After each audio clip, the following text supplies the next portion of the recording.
Okay, y'all, it's Friday, May 5th, about 9 o'clock in the morning. I need to adjust that phone thing up, but yeah, we're going to roll with it. So, planting milo.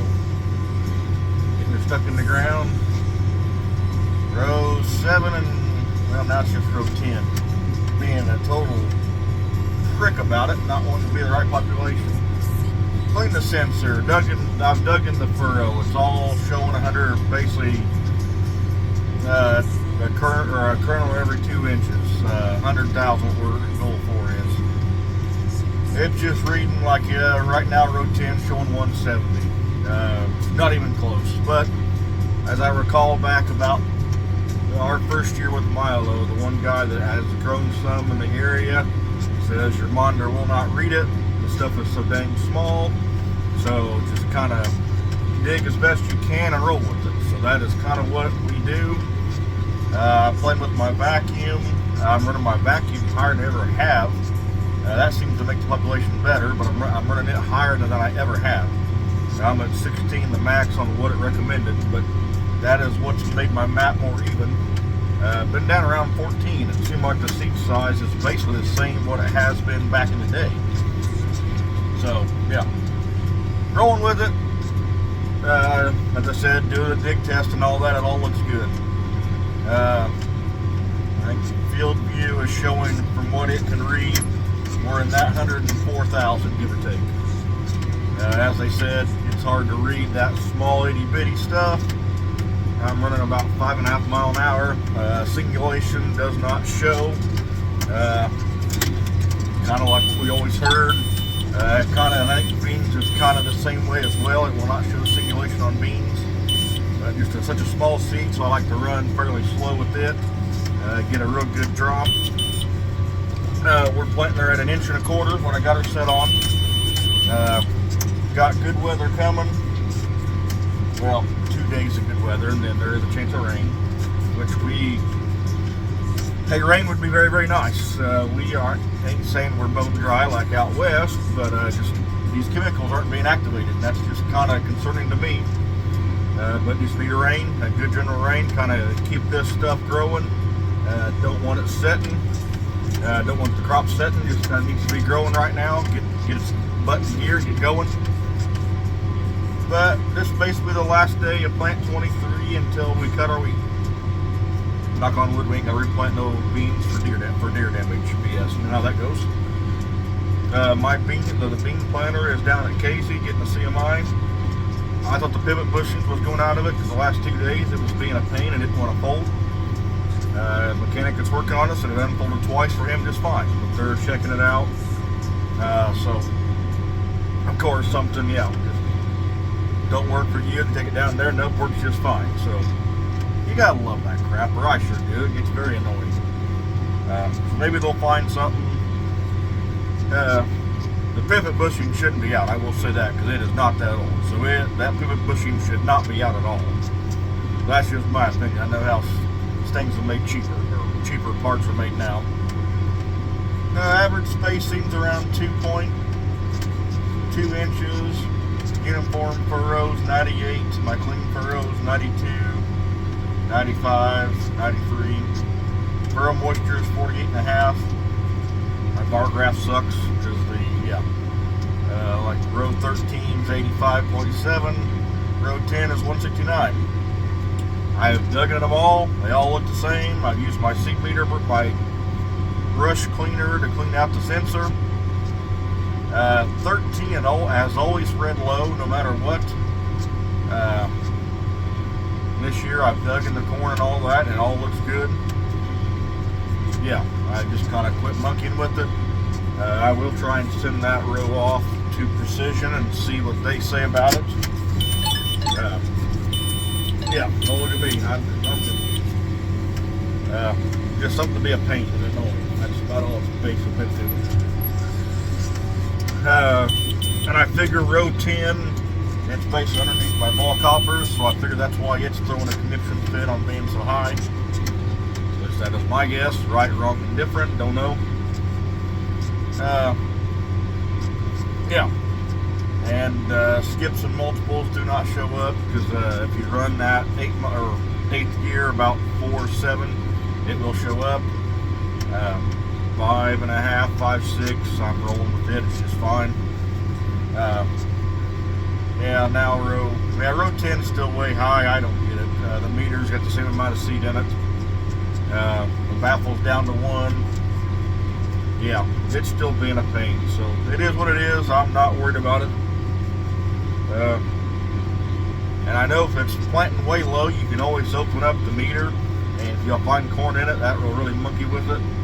So I've kind of learned to clean all the corn out, leave the vacuum hoses off, clean it all out of corn, fire that vac up, or that blower up, that blow fill fan up outside, blow all the corn that's trapped in there in them lines. You'd be amazed how much corn is in them lines.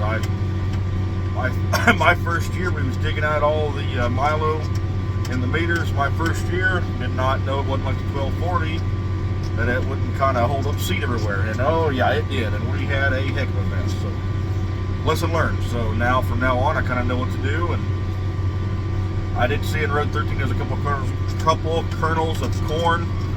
They were not enough to make any issues, but I did kick them out, throw them out while I was there, and just kind of got rid of them.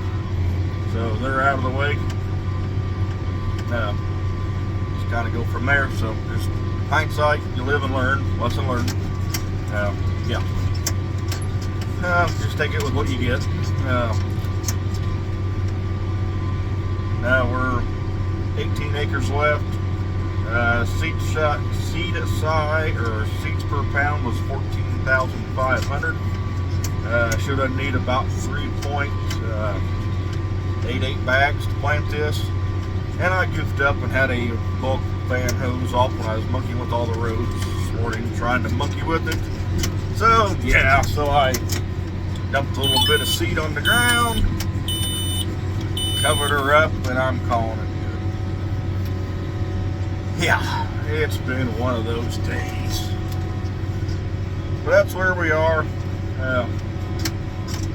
Do another intro with them. As I get to them, there's a lot of planting around the grass waterway here, so there's a lot of indrows. Not a lot of indrows, but there's several indrows around here. You gotta plant around and make do. So I'm planting this so I can use my section control to my advantage.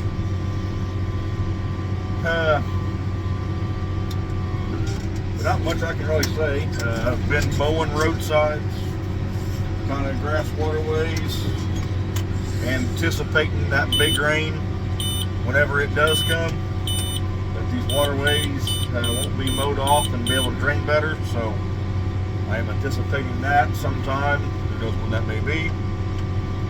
Yeah, don't know. But so I've been mowing roadsides and all that, trying to get them slicked up, and waterways. Mainly my main concern was waterways, but I just went ahead and started mowing everything now. Just kind of while you're there, it don't take long to slick the roadsides off. South of my farm, I'm gonna use lawnmower.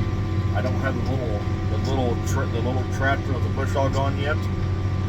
So the lawnmower, I got it down good enough where I can mow with the lawnmower.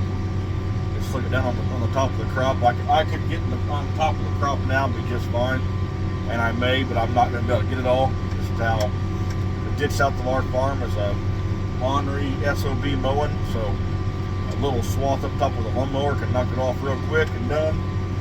And that will be the easiest. A lot of places I'm just going on top of the crop, since no crop is up yet, and just doing it that way and making it real nice and easy. Getting a lot of the ditches mowed darn good for the first time, and not really too worried about it otherwise. So that is how that is working. That's kind of what I'm doing. So doing that, odds and ends, our Galvalon grain is going to come, I think, Monday and pick up some grain. So that will be what we are doing Monday. I would say, well, at some point Monday, I'll say it that way. So not sure exactly when, but at some point we'll be here on Monday to start loading. Got to contract the beans, and they're going to start getting some corn out. So that's kind of where we are. And road cleaners down to get this crap out of the road, all this dead grass and all that out of the way, and keep it out of the way, make a much better seed bed for the milo to go in, or anything to grow in. So that's, I guess, all. Still got quite a few roadsides left and all that, so I'm nowhere near done. I got one waterway that I think is still probably wet. I'm kind of waiting on it. I may try and go down there today after lunch and after I do this and get that done and out of the way, since it'll be kind of nice to have it out of the way, the furthest from home and all that. Well, I got to go east of Marshall at some point, but I'm not ready to go there yet. I may wait a couple weeks on that to go over there, but I need to go over there at some point and get that done. Hang on, guys. I'm adjusting my road cleaners still. So I need to go check on that and get that done, but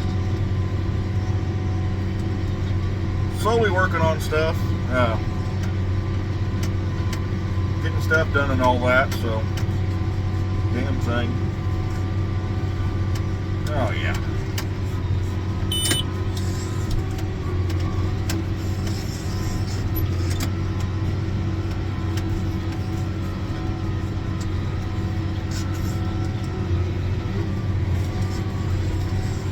I guess that's what happens when you're paying attention to something else. And, yeah. Anyway, so yeah, so that's kind of the thing what we're doing right now. Slowly kind of work on our way through stuff though, so it just takes time. We did have an interview with the guy.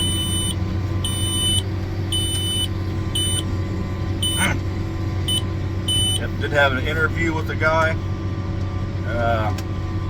My insurance agent did call back with some numbers and all that for him, since the kid has benefits where he's at.